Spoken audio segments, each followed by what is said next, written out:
My name's Dave Schade. I'm the director of the Alaska Division of Agriculture. And today, sorry, we've been having a little technical difficulties, but we really are excited about Nenana Totchaket and the project coming up. So right now I've got Erik Mo Johnson. He's at the bridge. So Mo, can you tell us what you're doing up there? Well, I came up here today to look at the access to get to the project area. There's a couple rough spots and there was a washout, but I've talked with the local Native corporations to get a contract in place to get that fixed by next week.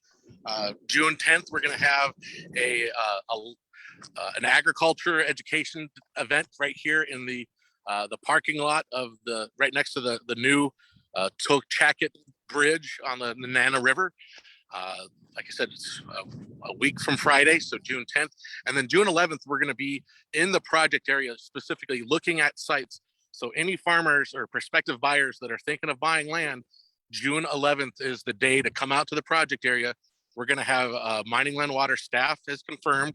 Division of Ag staff will be there. And I've got some soil scientists from the Natural Resource Conservation Service to talk about the soils. We're going to have a soil pit showing some permafrost soil and a pit showing, Nenana silt loam that's going to be a good, 2 feet deep. And then another pit with shallower soil, just so we can show people all the different variety of soil conditions that they're going to find here in the project area. And that's June 11th. So we're pretty excited. I mean, I think we've got all of the major ag agencies coming on the 10th. We're going to have the city of Nenana. So last year we had the soil tunnel in that. Are we going to have pretty much the crowd again like we did last year and invite the public to different presentations? Yes, the soil tunnel was recently patched because it was iffy it was going to come, but they're going to bring it. They're also going to have some soil rainwater tests where it shows how water goes through different kinds of soil.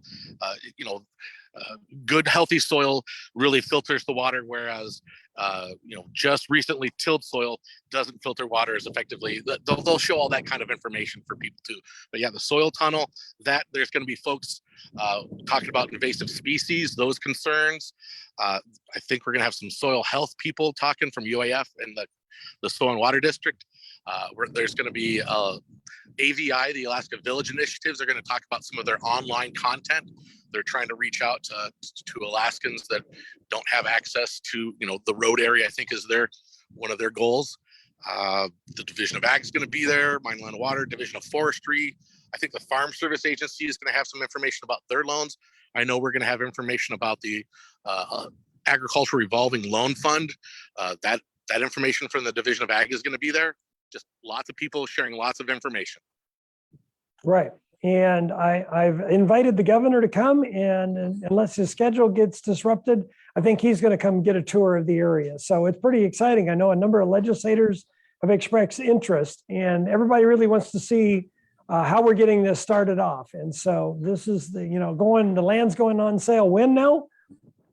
June 1st is when the auction starts, and then the bidding closes October 4th. So you've got, a good 4 months to come see the land. Please look at the land before you submit a bid. But the auction is open to any Alaska resident, any resident of the United States. In fact, it's not limited to the United States. If someone from France or Belgium wants to put a bid into a parcel, that is allowed. October 4th is when the bidding ends. I think on the 19th is when bidders are going to be determined, and at that point those people will receive a packet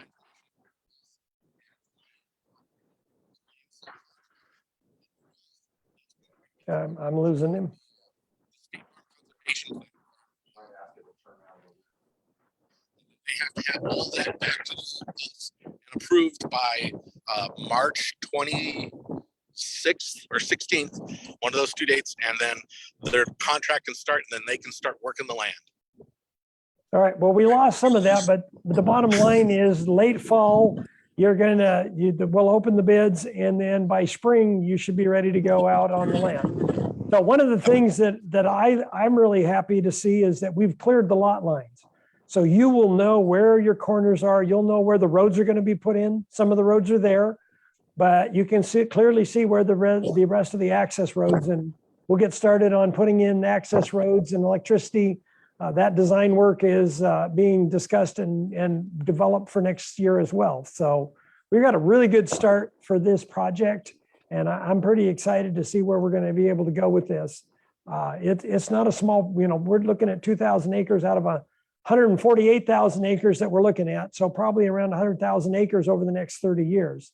So it's got some pretty unique design characteristics, great soils, and some other things that we're working on to make this work. So I know Governor Dunleavy's really excited about agriculture and where we're going to go with this. And so I'm really excited about seeing everybody again this year. Josh Verhagen, the mayor, and that will be there. The folks from Togatili. It's really a community-based group of stakeholders that we're working with to make this a positive for that local community. All right. Well, thank you so much for checking in, Mo, and for doing the quick run up. I'm glad to hear that the road's going to be good. And so with that, folks, we're just going to go ahead and cut off here today. But look on our website, on the Division of Ag website. You will have all this information. Mo's number is there. If you got questions, you can always give him a call. And Mo will definitely be happy to talk to you about this. So with that, have a safe trip home, Mo. We'll see you tomorrow. Okay. Thanks. Thanks again.